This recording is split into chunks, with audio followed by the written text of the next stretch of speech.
Close your eyes for a moment and imagine a single warm light spilling from a small window into a smoky room. The air is thick with steam and the smell of a pot that has been simmering for hours. Around the hearth, a family draws close, their hands chapped and their faces lined from a day in the fields. Tonight's supper is humble, a thin pottage of beans and bitter greens, a crust of coarse bread so hard it must be hammered to be torn, and a small scrap of salted pork saved for a holy day or a last good harvest.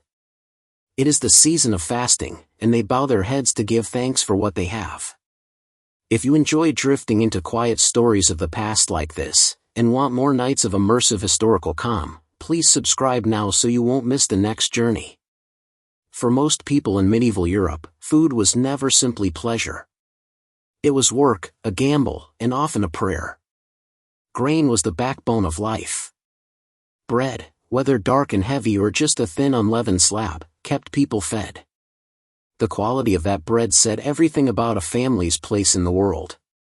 The finest, whitest loaves belonged to the great houses, the coarsest loaves belonged to the fields and the cottages.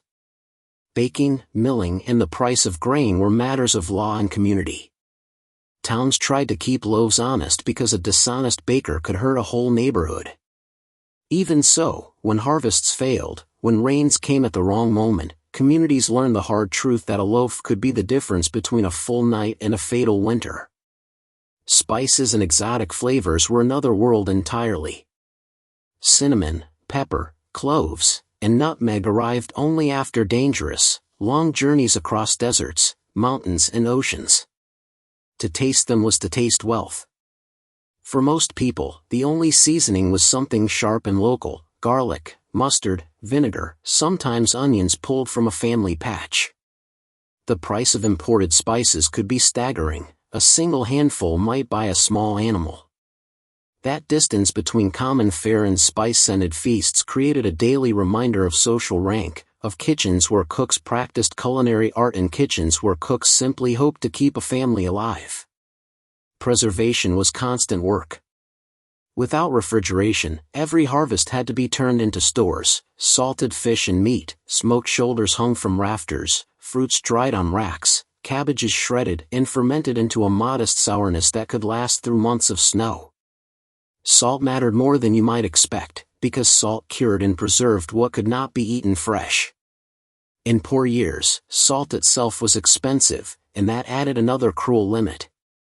When weather turned the wrong way, when chill rain settled into entire seasons, grain failed, fodder for animals rotted in the fields, and people were forced to make bread from unexpected things: ground legumes, chestnuts, or in the bitterest times, bark mixed into flour. Those were the years communities whispered about, the years they counted the livestock and weighed every crust. Meat was a festival more than a staple. Most rural households kept a pig, some chickens, maybe a cow if the household was fortunate. But animals were not primarily meat, they were income and labor, milk, plow power, breeding stock. Slaughtering an animal meant the family had chosen the present over the future. For the poor, every scrap of meat was stretched and reused. Offal was not a last resort, it was everyday food. Fish, where available, became a vital stand-in for meat. Rivers and the sea could feed communities, but salt for preservation and the ability to catch or trade for fish also tracked with wealth and geography. For those near the water, herring and salt cod were common preserved staples that could keep bellies from hollowing in winter. The scarcity and survival economy shaped not just menus but the whole culture. The church's calendar layered additional rules on top of scarcity. Lent and many weekly fast days meant long periods when meat, dairy, and eggs were to be set aside. For a wealthy household, fasting could mean elegant fish dishes and exotic flavors. For a poor family, it could mean an extra week of skinning hunger.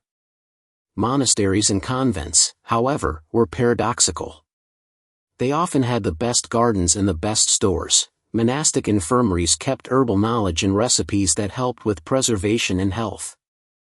Monks and nuns sometimes distributed bread or ale to passing travelers or the needy, yet the church also owned land and enforced laws that punished those who took game to survive.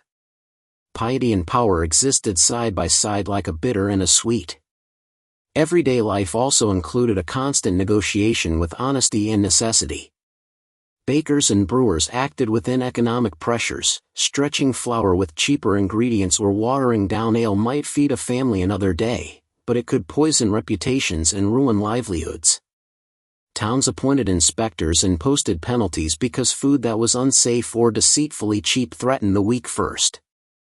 The law tried to balance fairness and survival, but enforcement was uneven and justice for the hungry often depended on mercy. Cleanliness, what passed for it, made a huge difference. Livestock were sheltered close to people for heat. Animals and humans shared the same air and dirt. In towns, refuse and sewage often emptied into streets and rivers. The very water drawn for drinking might run through a city gutter. In such conditions, disease found fertile ground. Outbreaks spread fast where people, animals, and food were crowded together. Even the grand halls where noble feasts dazzled were not immune. Food that had not been stored properly could become deadly. Stories survive of rulers felled after great indulgence, a stark reminder that abundance did not guarantee safety. The human stories that thread through these general truths are what make the past breathe.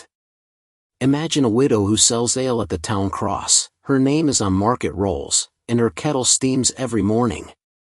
She walks a tightrope, water the brew to stretch it and risk ruin if the townsfolk notice, or brew true but pray that enough coin arrives to feed her children. Picture a housewife who labors through autumn, salting hams, hanging herbs to dry, and storing jars of fruit that must last through a lean winter. Picture a monastery garden where a learned abbess tends to spelt and writes recipes and remedies, preserving knowledge that will trickle outward in small, life-saving ways.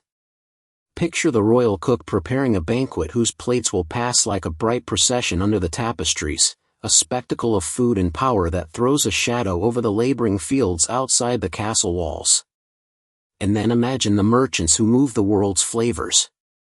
The spice trader crosses borders and seas, bargaining, bribing, and risking storms and brigands. The spices carried a story as much as a scent. They were a proof of distant hands and long routes, and their cost made them symbols of privilege. When spices reached a banquet, they were not just seasoning, they were political currency, a way to demonstrate connections, wealth, and taste. For the many, a pinch of pepper was a dream. History offers the hard years as well as the small miracles. A time known to later chroniclers as a great famine came when weather turned cruel and crops failed across wide regions. For years, rain would not leave the fields, the grain would not ripen, fodder rotted, and food prices leapt beyond reach. In those seasons many communities saw deaths rise and the social order strain. When plague later rode into ports and spread across the continent, it moved through populations already weakened by intermittent hunger, poor sanitation, and crowded living. Those pandemics shifted labor and wealth in ways that reshaped society for decades afterward. At the same time, the medieval world shows remarkable ingenuity. People fermented, smoked, and brined food into something that could keep. Village networks pooled grain and labor. Women preserved seeds, recipes, and knowledge across generations. In pockets where innovation, trade, or natural bounty aligned, cooking could be wondrous: sugared fruits, delicate pastries, roasted game, and pies that combine flavors in surprising ways. Even the art of preservation, the slow fermentation of a cabbage, or the careful curing of a fish, required patience and a kind of domestic science. The story of food is also a story of justice. When starvation struck whole regions, when the gulf between banquet and pottage became unbearable, unrest followed. Revolts and petitions demanded fairer rents, better wages, and the right for communities to live without constant hunger.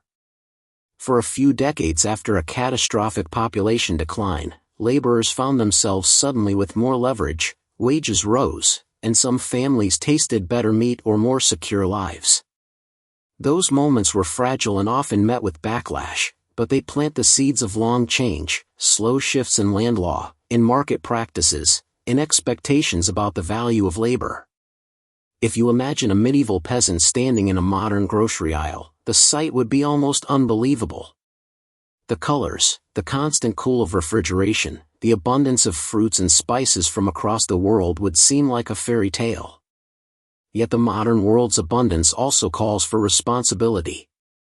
We still wrestle with food inequality and environmental cost. The medieval lesson lingers: abundance can be fragile, and how a society distributes food reveals its priorities. We can learn resilience from folk techniques of preservation and humility from the knowledge that access to a nourishing meal is a gift we are still learning to make universal. Before we close for the night, picture one more scene: the great hall after a feast.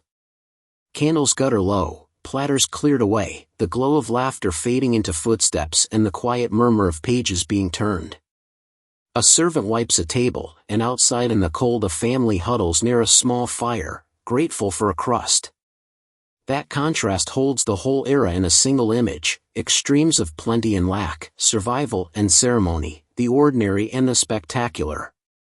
It is a world of sharp edges and soft comforts, where ingenuity and faith and blunt habit all guided what went into a mouth.